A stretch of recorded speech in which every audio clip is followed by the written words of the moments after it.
Hello and welcome back again to the course Comprehensive Slope Stability Analysis using PLAXIS 2D.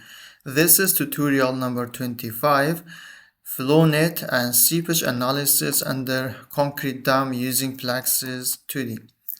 So in this tutorial, I will show you how we can model and simulate these types of concrete dam and how we can perform flow analysis using PLAXIS 2D and how we can see these flow lines or flow nets under the concrete dam and how we can estimate the seepage under this dam.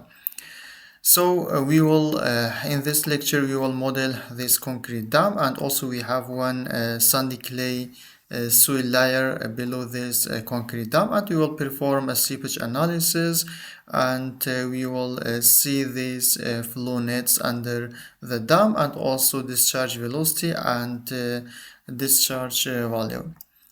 So this is the geometry of the dam and sandy clay layer which we are going to model in this lecture.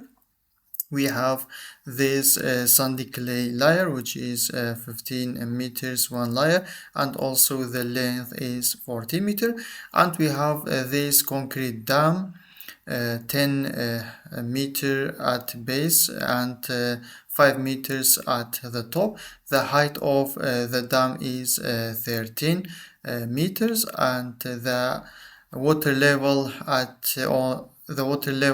the upstream is 11 meters and 4 meters at downstream.